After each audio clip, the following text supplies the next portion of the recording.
Rahman, Sa'ilni ya Rahman, Ishrah sadri Qur'an, Imla qalbi Qur'an, Wasli hayati Qur'an. Assalamualaikum warahmatullahi wabarakatuh.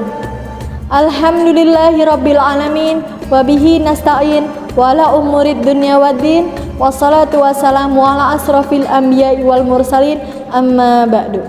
Pertama-tama, marilah kita panjatkan puji syukur terhadap Allah Subhanahu wa Ta'ala yang telah memberikan kita nikmat sehat, Islam, dan panjang umur. Semoga kita tercurahkan selalu oleh rahmahnya. Dan tidak lupa pula kita bersalawat kepada baginda Nabi besar Muhammad sallallahu alaihi wasallam yang telah membawa kita dari zaman jahiliyah hingga zaman terang benderang seperti sekarang ini. Semoga kita mendapatkan syafaatnya di yaumul akhir nanti. Amin amin ya Allah ya rabbal alamin. Pada kesempatan kali ini saya akan menyampaikan kultum dengan tema 10 hal yang membuat puasa sia-sia. Sahabat-sahabat Cordova semua, tahukah kalian, puasa memiliki banyak keutamaan sebagaimana telah dijelaskan dalam Al-Quran maupun hadis. Namun, ada 10 hal yang membuat puasa sia-sia. Di antaranya, 1. Tidak ikhlas. Rasulullah Shallallahu Alaihi Wasallam mengingatkan tentang banyaknya orang yang puasanya sia-sia. Tertera dalam hadis, yang artinya, betapa banyak orang yang berpuasa tapi tidak mendapatkan apa-apa baginya kecuali rasa lapar. Hadis riwayat An-Nasai dan Ibnu Majah. Siapa saja mereka? Yang pertama adalah orang yang mengerjakan puasa namun tidak ikhlas, tidak karena Allah Ta'ala. Ibadah hanya akan diterima Allah jika kita ikhlas. Demikian pula puasa, termasuk keutamaannya hanya bisa didapatkan kalau didasari iman dan hanya mengharapkan balasan dari Allah Subhanahu wa Ta'ala. Tertera dalam hadis yang artinya, barang siapa yang berpuasa Ramadan karena iman dan mengharap perhitungan pahala, akan diampuni dosa-dosanya yang telah lalu. Hadis riwayat muttafaq alaihi.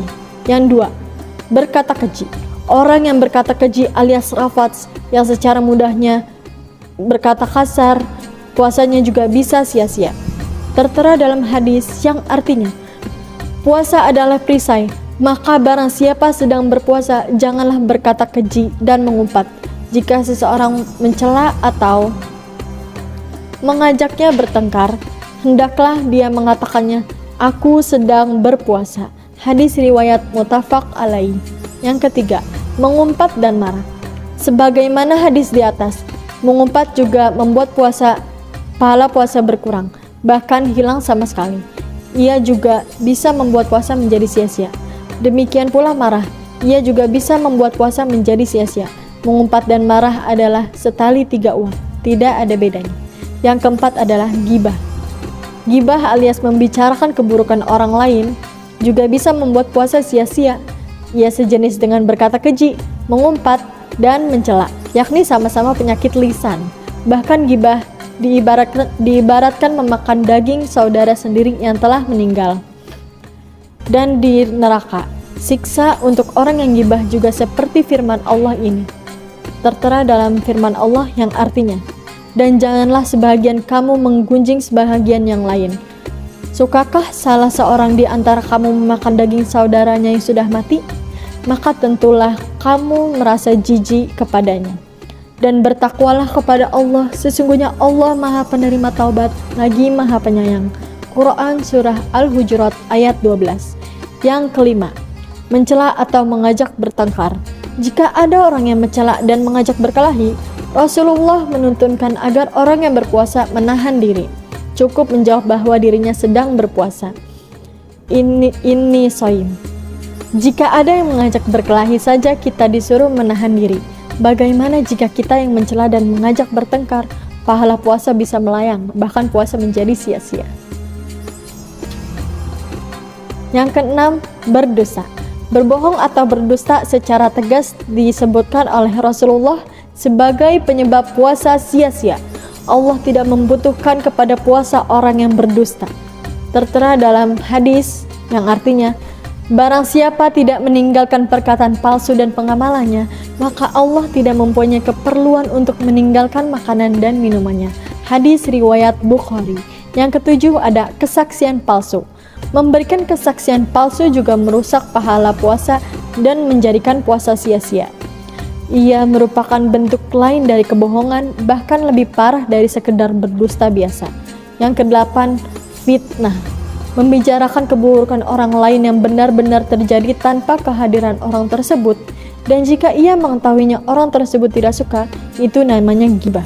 Sedangkan yang lebih besar dosanya dari itu adalah fitnah, yakni jika seseorang mengatakan keburukan orang lain padahal orang itu tidak melakukannya, ini juga membuat puasa sia-sia. Yang kesembilan ada korupsi. Jika berdusta, kesaksian palsu, dan fitnah adalah kebohongan lisan, maka korupsi termasuk yang disebutkan Rasulullah dalam hadis di atas. Wal amala bihi.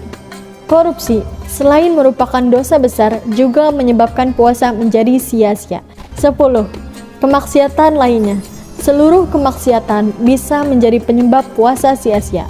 Karenanya kita perlu waspada dan bermujahadah agar diri kita terhindar dari segala bentuk kemaksiatan yang sebenarnya harus kita jauhi. Tidak hanya di bulan Ramadan, tapi juga di sepanjang waktu. Sekian kultum dari saya, semoga bermanfaat untuk sahabat-sahabat Cordova semua.